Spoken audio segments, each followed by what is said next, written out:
bien, buenas tardes a todos ustedes. Hoy vamos a entrar al tercer tema de la parte de teoría. Este tema se llama división, morfología, división y crecimiento bacteriano. Si ustedes quieren consultar nuestro libro del JAWS, en nuestro libro está como desarrollo, supervivencia y muerte de microorganismos. Entonces es lo mismo. ¿Cuál es el objetivo o más que todo la competencia principal de desarrollo, supervivencia y muerte bacteriana? Para que ustedes conozcan cómo generalmente, como nosotros el anterior, en el tema número 2, nosotros hemos visto principalmente estructura bacteriana, ahora es importante que nosotros conozcamos principalmente la morfología y la división. Muy bien, morfológicamente las bacterias se caracterizan al decir morfo, que significa morfo es forma. Entonces, el estudio de la forma. De acuerdo a la morfología y la disposición, las bacterias se encuentran dentro de ellas, tendríamos los cocos, forma redondeada, los bacilos, como forma de bastón, y los espirilos, principalmente mediante ondulación. Y se caracterizan principalmente cada una de ellas. Es importante determinar, por ejemplo, los cocos tienen un tamaño de una micra. ¿Qué será la micra? La micra es la unidad de medida. Una micra es la milésima parte del milímetro. Entonces, dentro de los cocos tenemos los diplococos, como estamos pudiendo observar, siempre en forma de duplas. Los estreptococos se caracterizan principalmente los estreptococos porque forman como rosario, como collares. Basta que haya 4 cocos, ya se considera estreptococo. Los estafilococos, que se encuentran como racimos de uva o cachas de uva, y generalmente mediante agrupaciones. Luego tenemos las tetradas. Las tetradas, su nombre dice tetra, siempre agrupados en cada con 4 cocos. Y finalmente las zarcinas.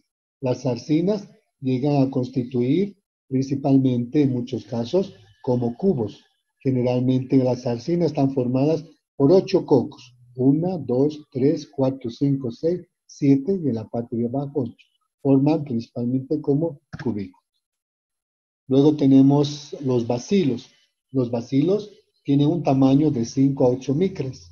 Tendríamos los diplobacilos, en este caso, siempre formando en pares, como diplobacilos, y los estreptobacilos, generalmente formando como cadenas. Basta que haya 4 bacilos, ya se considera estreptobacilos. Y luego tenemos los espirilos, son las bacterias más grandes, el tamaño es de 10 a 15 micras. Dentro de estas tendríamos los vibrio, que es mediante una sola ondulación, y las espiroquetas, que forman generalmente como espiras, ondulaciones.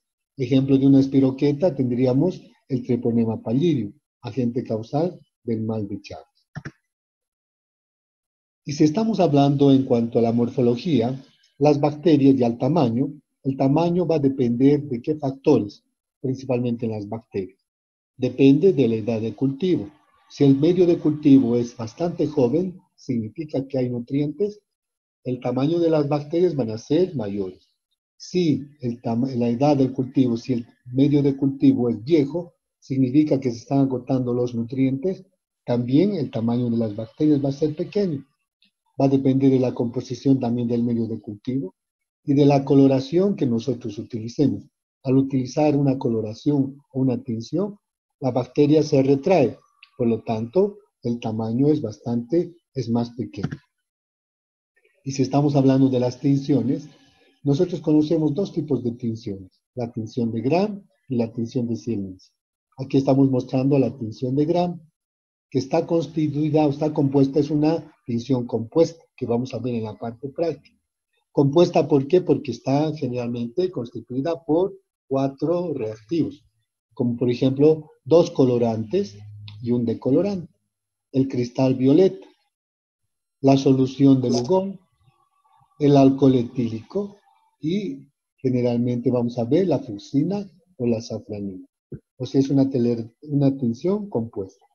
Hay una reglita que se utiliza en la tinción de Gram no se olviden, esto van a utilizar hasta cuando ustedes inclusive van a empezar a dar su examen de grado. Y son dos reglitas principales, donde dice, la primera, todos los cocos son gram positivos, excepto las neiserias. Y si todos los cocos son gram positivos, las neiserias, ¿qué van a ser? ¿Gran positivas o gran negativas? Gran negativas.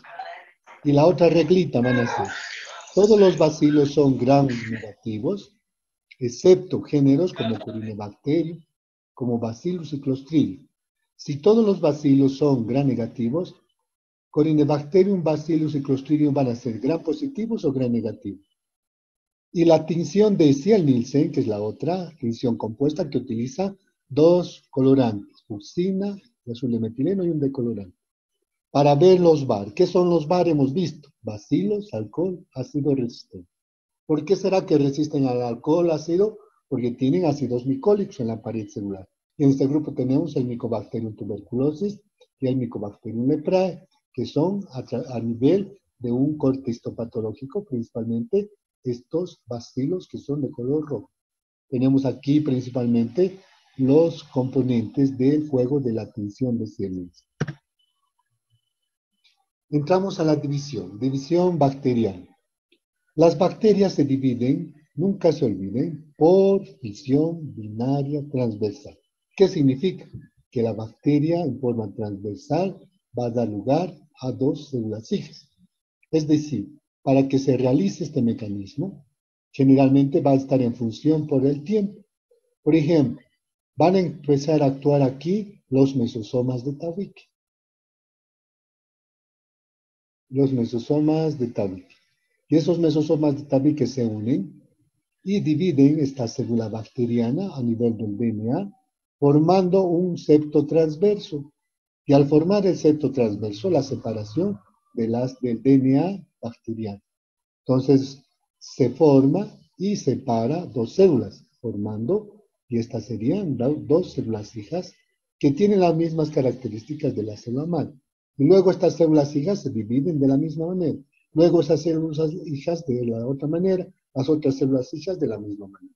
Entonces, fíjense, como es fisión binaria transversal, aquí está en función al tiempo, se duplica el ADN. A través, va a formar el septo transverso, a través de los mesosomas de tabique, y van a dar lugar a dos células hijas. Y están en función al tiempo. Aquí tenemos lo mismo, otro esquema, esta célula bacteriana, que generalmente el ADN está disperso, y va a empezar a actuar aquí los mesosomas de tabique, que se van a unir, van a separar, para producir el septo transverso, y va a haber la separación de las células hijas, y a consecuencia dos células hijas están en función al tiempo. ¿Qué factores influyen? Tres factores principales. Factores externos, dentro de los factores nutricionales y la especie bacteriana. Dentro de los factores externos son los que favorecen la reproducción bacteriana. ¿Quiénes están dentro de los factores externos? La temperatura, el oxígeno, el dióxido de carbono, pH, agua, para que se produzca generalmente un factor determinante y da lugar esta célula bacteriana a dos células hijas. Y entre los factores nutricionales son los nutrientes que se le dan a la bacteria para que empiece su fase de multiplicación. Porque si no hay nutrientes, por más de que haya factores externos, no va a haber una división porque no se nutre la bacteria. Y también depende de la especie bacteriana. Aquí tenemos ejemplos. Por ejemplo, dos bacterias para que haya un punto de comparación. El Proteus mirabilis es un bacilo gram negativo.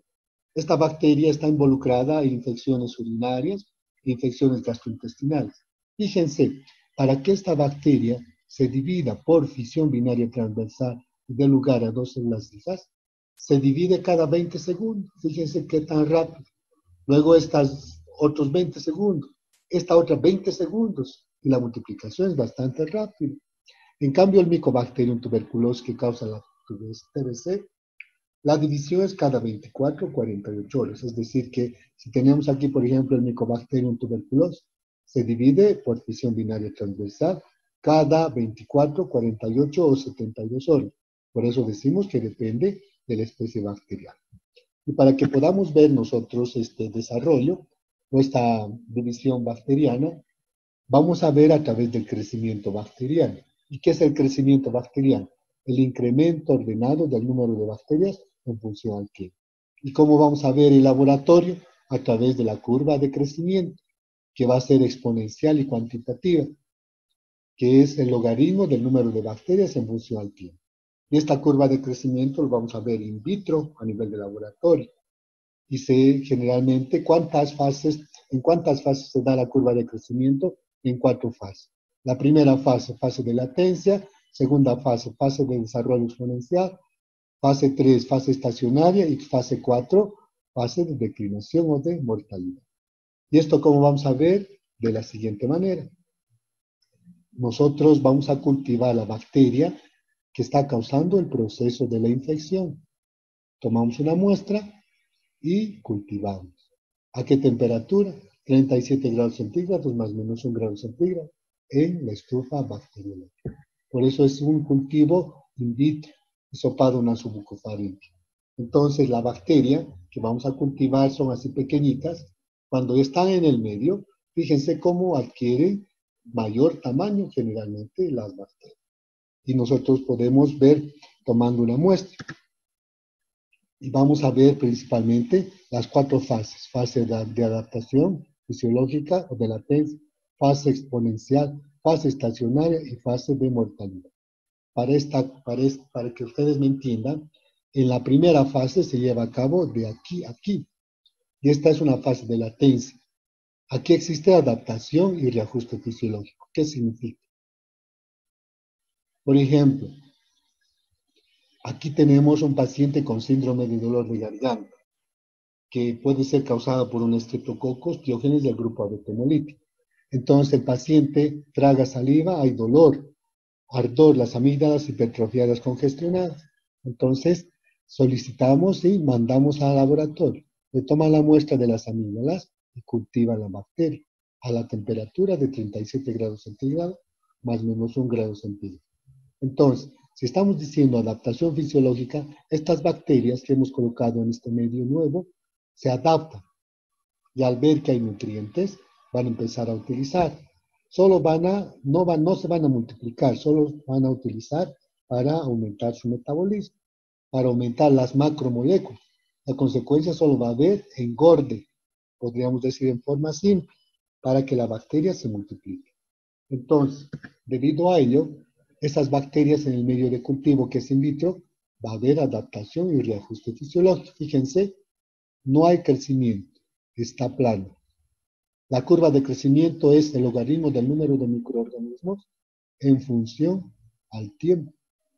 Entonces, aquí en esta misma fase, que es de aquí hasta aquí, se va a dar. Hay mayor cantidad de nutrientes, porque le estamos dando un cultivo. Hay aumento de volumen, hemos visto ello, sin división celular. ¿Qué significa? La bacteria ha aumentado de volumen. Y aquí nosotros nos fijamos sin haber división celular bacteriana. Luego hay aumento de las macromoléculas. ¿Por qué? Porque hay aumento de volumen sin división. Y si hay aumento de volumen, es el inicio del metabolismo. O sea que es la fase para que la bacteria, una vez que ya está preparada, se va a empezar a multiplicar y va a ir la curva hacia arriba. Y esa segunda fase se llama fase de desarrollo exponencial, que es el pico máximo, es lo mejor de la bacteria. Fíjense, hay crecimiento y división celular. La bacteria crece. La actividad metabólica es mayor. Y si hay mayor actividad metabólica, también hay mayor cantidad de nutrientes. ¿Por qué se está multiplicando? Porque los nutrientes generalmente son en mayor proporción. Y como hay multiplicación, también hay producción de desechos, y ese desecho serán las toxinas. O sea que viene hasta acá. Luego venimos a la tercera fase, que sería esta. Y la tercera fase se llama fase estacionaria, que viene desde aquí hasta aquí. Y esta fase estacionaria va a haber división celular. La división celular es lenta. Y al mismo tiempo, fíjense, se detiene va a haber mortalidad, pero mortalidad total no, solo parcial. Aquí, como ya no hay desarrollo en forma rápida, es estacionaria, se agotan los nutrientes, disminuye el metabolismo y que aumentan las toxinas, que es el producto obviamente de desecho. Y finalmente viene la fase de la mortalidad, que generalmente es la curva hasta la fase de mortalidad. Y esta cuarta fase es de aquí hasta aquí, que es la velocidad de mortalidad bacteriana. ¿Por qué? Porque no hay nutrientes, agotamiento total de los nutrientes, ya las bacterias no se multiplican y aquí existe mortalidad. O sea que la fase de desarrollo, crecimiento bacteriano se lleva a cabo en 4 fases. Fase de latencia, adaptación fisiológica. Fase de desarrollo exponencial, fase estacionaria y fase de mortalidad. Y este es un cultivo que nosotros vemos in vitro. Para que ustedes me entiendan, tenemos aquí el logaritmo del número de bacterias en relación al tiempo. La fase de latencia es donde la bacteria se prepara, no hay división celular bacteriana. La fase de desarrollo exponencial, donde la bacteria se empieza a dividir en forma continua y constante. Luego la fase estacionaria, se agotan los nutrientes, pero nutrientes en forma parcial. Hay división bacteriana lenta, pero también mortalidad lenta. Y viene la muerte, donde ya hay agotamiento total de nutrientes. Esto se lleva a cabo obviamente en la célula bacteriana. Pero también esto podemos ver principalmente podemos ver especialmente en vivo. ¿Cuándo es en vivo? Cuando en el hombre se da la enfermedad del síndrome de dolor de garganta. Es decir, cuando el hombre en la noche se le forman flemas, no sabe por qué se le forman flemas, descansa el paciente y despierta al día siguiente, quiere tragar saliva, hay dolor y generalmente hay dolor. Entonces hay fiebre, y eso se llama síndrome de dolor de garganta, que posiblemente sea causada por el Streptococcus pyogenes del grupo betamolítico y que nos llega a causar como secuelas la fiebre reumática y la glomerulonefritis aguda por las malas curaciones. Y esto vamos a decir in vitro. Entonces, en el hombre, fíjense cómo se da de esta manera. El periodo de incubación, que será en la fase de latencia, los síntomas en la fase de desarrollo exponencial, la acción del antibiótico estacionaria y la mortalidad en la generalmente recuperación del paciente. Entonces, fíjense, ¿cómo vamos a hacer? El periodo de incubación es cuando el paciente produce flemas. Y las flemas, ¿por qué se dan? Porque la bacteria está actuando y nuestro organismo está reaccionando. Y al producir las flemas, ¿qué significa? Las defensas están actuando. Entonces, el periodo de incubación, que sería el 1. Entonces, el paciente descansa y despierta al día siguiente y las amígdalas están hipertrofiadas. Se dan los síntomas. ¿Y cuáles son los síntomas? Principalmente los síntomas van a ser dolor, ardor al tragar. Hay dolor. Entonces hay fiebre, que serían los síntomas. Entonces, si el paciente va a su médico, vamos a utilizar un tratamiento de amoxicilina de 500 miligramos cada 8 horas por 7 días. Viene la acción del antibiótico, porque si se da la enfermedad tenemos que utilizar antibiótico. Entonces, fíjense, si vamos a hacer de cada 500 miligramos cada 8 horas por 7 días, fíjense, entonces, si hacemos un buen tratamiento, ¿qué vamos a lograr? Una fase estacionaria. Es decir, un buen tratamiento. Y si concluimos con los 8 días, los 7 días, vamos a producir la mortalidad. Y si vamos a producir la mortalidad, vamos a producir la cuarta fase, que sería recuperación del paciente. Y aquí en la fase 3, generalmente se está dando la fase estacional. Esto es en condiciones normales. Pero, se van a dar cuenta ustedes. Vamos a hacer cuando muchas veces no realizamos tratamientos efectivos o no realizamos un buen tratamiento o nos automedicamos, ¿qué ocurre? Fíjense, esto es en otro paciente. Se da el periodo de incubación. Se dan los síntomas. Fíjense, se dan los síntomas en este paciente. Y si se dan los síntomas, el paciente viene al consultorio o viene al hospital y se le da un tratamiento de amoxicilina de 500 miligramos cada 8 horas por 7 días. El paciente realiza buen tratamiento. Primer día, segundo día, tercer día. Pero, por alguna razón, el cuarto día se ha olvidado ingerir las primeras 8 horas. Y él dice, me olvidé, ¿qué hago ahora? Ya pasaron más de 3 horas, 3 a 4 horas. Entonces, como ya pasaron más de 3 a 4 horas, entonces, ¿qué hace el paciente en este caso? Dice, en vez de, me olvidé las 8 horas restantes, en vez de un comprimido, me tomo 2 comprimidos. Y al tomar 2 comprimidos ya no va a ser de 500 miligramos, va a ser de 1000 miligramos. Fíjense, como el paciente se olvidó, entonces, ¿qué hacen las bacterias? Empiezan a desarrollar, continúa su multiplicación. Y el paciente utiliza, después de más de 16 horas, el antibiótico. ¿Y qué hace con el antibiótico? Las bacterias se inestabilizan. Pero como continúa con los 500 miligramos, fíjense que las bacterias siguen desarrollándose. ¿Qué creamos en este caso? Una resistencia. Es por esa causa, muchas veces el paciente cuando se automedica o cuando no completa el tratamiento, se van a realizar obviamente una resistencia por parte de las bacterias que nosotros vamos a explicar cuando lleguemos a la parte de antibióticos. Entonces ya saben ustedes, esto es in vivo, cuando se da la enfermedad en el paciente. Aquí se da principalmente periodo de incubación, aquí se da los síntomas, aquí es la acción del antibiótico y aquí es el restablecimiento del paciente. Para que nosotros podamos identificar principalmente a la célula bacteriana, es importante determinar que identificamos por las características morfológicas. Hacemos un examen fresco, utilizamos tinciones, otra vez utilizando microscopio óptico, que vamos a ver la gran cantidad de bacterias, principalmente en cuanto a su morfología. ¿Cómo identificamos también? De acuerdo a las características que se desarrollan en cultivo. En medios de cultivo líquidos se desarrolla en caldo nutritivo, en medios de cultivo sólidos en agar sangre. Y esto lo vamos a ver principalmente en la parte práctica.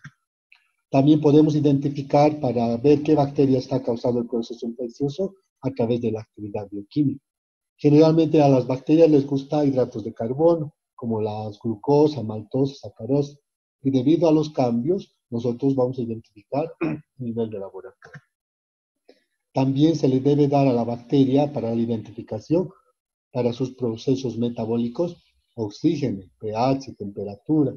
Y al estar sometidas en estas condiciones, estamos dando buenas condiciones para su identificación. También podemos identificar por las características principalmente serológicas. Hemos dicho que las bacterias actúan como antígenos, estimulando la producción de anticuerpos. Entonces, cuando la bacteria produce generalmente un antígeno, nuestro organismo reacciona formando principalmente el anticuerpo. ¿Y cómo vamos a determinar? A través de la prueba de ELISA, que generalmente es a nivel de laboratorio. La acción patógena es la capacidad patógena de una especie bacteriana que ingresa y empieza a producir el efecto patológico. Por ejemplo, en laboratorio se realizaban como vías de inoculación en animales de laboratorio, en cobayos, pero la Sociedad de Protección de los Animales que ha llegado a determinar que ya no podemos utilizar como mecanismos de experimentación. Entonces, la acción patógena es cuando la bacteria, por ejemplo, una enterobacteria, un bacilo gram negativo, ingresa por vía fecal oral y donde ingresa se establece en el intestino y empieza a producir el cuadro patológico. A eso llamamos acción patógena. Y finalmente la tipificación fágica es la capacidad de los bacteriófagos, es decir, fagos, virus que atacan o producen lisis en las bacterias. Este tiene un gran valor epidemiológico. ¿Por qué factores? Porque, por ejemplo, en épocas donde hay calor, ¿qué enfermedad se da? Los SIDAs, enfermedades diarreicas. Y cuando generalmente, en épocas cuando las condiciones son frías, los SIDAs. y de acuerdo ingresa el bacteriófago, introduce su material genético, se adhiere a nivel de la célula del cromosoma bacteriano, fíjense, se multiplica y empieza a producir los virus, los bacteriófagos para generalmente producir sus efectos.